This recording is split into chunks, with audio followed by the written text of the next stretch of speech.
C'est dans le calme et la confiance que sera ta force. Ésaïe 30, 15. For me, it's really important to obviously have the presence of God in me all the time, and it gives me more confidence. On a l'habitude de regarder le foot pour ses buts, ses dribbles et ses exploits. Mais s'il y a une chose à laquelle on ne prête peut-être pas attention, c'est tout ce qui se joue en dehors du terrain. Et lorsqu'on se tourne de l'autre côté des projecteurs, un élément revient souvent. La foi. Pendant longtemps, cette dimension était gardée en privé, presque invisible. Dans un milieu où chaque mot est scruté, beaucoup préfèrent vivre leur spiritualité en silence. Mais aujourd'hui, quelque chose a changé. On voit une génération de footballeurs qui assument davantage ce qu'elle croit. Alors une question se pose. Qu'est-ce qui pousse de plus en plus de joueurs à partager leur foi? Pour comprendre ça, il faut d'abord regarder plus large. Dans le sport en général, les athlètes ont toujours besoin d'une motivation. Une force capable de les porter lorsque le dépassement de soi est nécessaire. Pour certaines personnes, ça va être le succès et l'argent, mais ça peut aussi être la volonté de sortir d'un milieu difficile, atteindre le meilleur niveau possible ou simplement vivre de sa passion.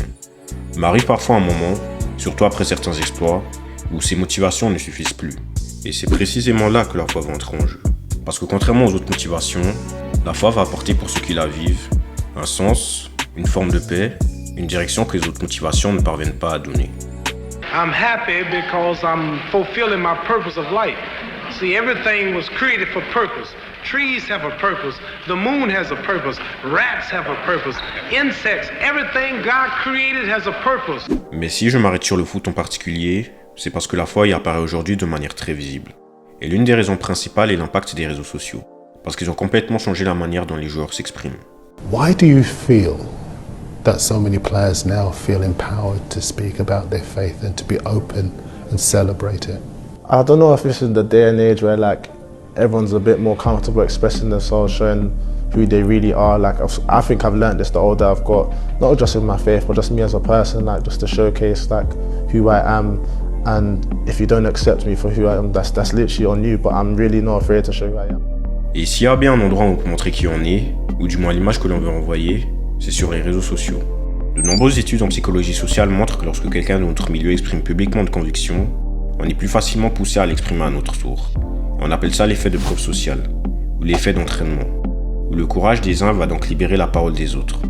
Et les réseaux sociaux amplifient exactement ce phénomène, que ce soit à travers les photos prises qui vont pousser d'autres personnes à prendre des photos similaires, des photos de profil qui vont être reprises par plusieurs autres personnes, les descriptions où on va souvent y retrouver des versets bibliques, ou même les musiques utilisées dans les publications. Certains footballeurs créent même leur propre chaîne YouTube pour montrer leur quotidien sans filtre. All those things bring me peace and the outside world can be hectic. But when I come back in my room, in my prayer closet, I feel that peace and I'm ready to go again. Mais il faut aussi se dire une chose. Le foot n'est pas seulement un rêve. C'est aussi un milieu où l'on peut vite se perdre dans les excès. L'argent arrive très tôt, la célébrité aussi, et avec elle une vie rythmée par les soirées, l'attention permanente et parfois un sentiment de toute puissance. Quand tout semble accessible, les limites deviennent floues. Et ce qui au départ ressemble à une liberté peut parfois finir par être un piège. La foi va alors venir poser un cadre, non pas pour enfermer, mais pour protéger. Elle fixe des limites dans un environnement où tout pousse à les dépasser, et elle permet de faire des choix plus conscients.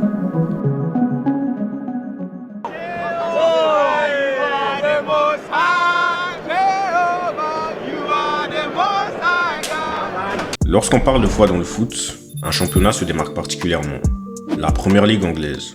Et ce n'est pas un hasard. Le contexte britannique joue un rôle clé, parce que l'Angleterre est un pays où l'expression individuelle est généralement plus assumée que dans d'autres pays d'Europe.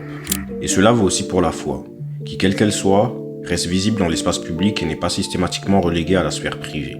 Ainsi, dans les vestiaires, les convictions personnelles, y compris spirituelles, ne sont pas perçues comme quelque chose d'étrange, mais comme une composante normale de l'identité d'un joueur. We pray before games, with the team because we have some Christians in our team, which is amazing, and I think it brings unity and understanding because you kind of live the same life, and then it's not always as easy. So those conversations are good, and I think it's an amazing thing to have in our team. Plusieurs équipes comme Arsenal, mais aussi Crystal Palace par exemple, comptent chacune de leur côté plusieurs joueurs qui se réunissent pour prier au sein de leur équipe avant les matchs. À Arsenal, pour ces joueurs-là, on leur a même donné le surnom de Bible Brothers, littéralement les frères de la Bible. Du côté de Crystal Palace, le club a remporté la Coupe d'Angleterre en 2025. Et cet accomplissement a été pour beaucoup l'aboutissement d'une forte unité collective forgée au fil de la saison, notamment à travers la prière. If I say I'm a Christian, that means it must affect the way that I act, the decisions that I make. I got to talk a certain type of way. I got to act a certain type of way. I got to be a certain type of person because I've said I believe. Am I dedicating everything to being the best footballer I can be? Am I eating right? Am I sleeping right? Am I doing this? These are things that if you say you believe, you got to follow through on. Lorsque la foi sort de la sphère privée, elle entre inévitablement dans le débat public. Parce que croire, c'est aussi affirmer des convictions. Et certaines dérangent. On l'a vu ces dernières années avec les campagnes autour des maillots et brassards aux couleurs LGBT, des initiatives pensées pour promouvoir l'inclusion, mais qui ont placé certains joueurs face à un dilemme personnel.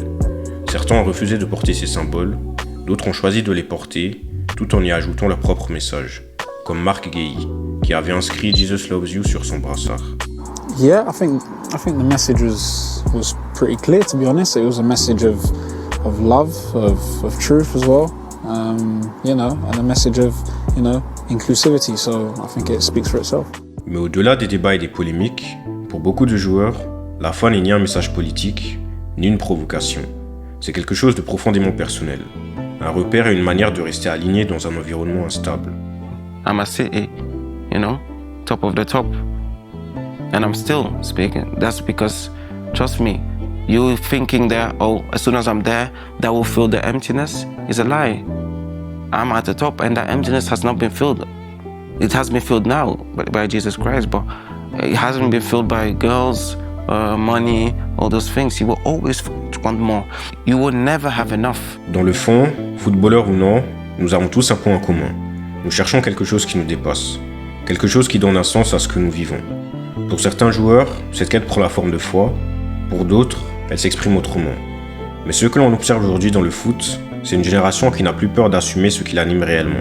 Une génération qui choisit d'être vraie, même quand cela dérange. Et c'est précisément pour ça qu'elle marquera les générations futures. Si t'es encore là, merci sincèrement d'avoir pris le temps de regarder cette vidéo jusqu'au bout. C'est la première vidéo de cette chaîne sur YouTube. Instagram c'est bien, mais ici l'idée c'est justement de pouvoir aller plus loin. Prendre le temps d'analyser des sujets qui touchent en même temps à la culture et à la foi. Alors si ce genre de contenu te parle, n'hésite pas à t'abonner, à liker ou à laisser un commentaire. C'était tout pour moi, on se dit à la prochaine et prenez soin de vous.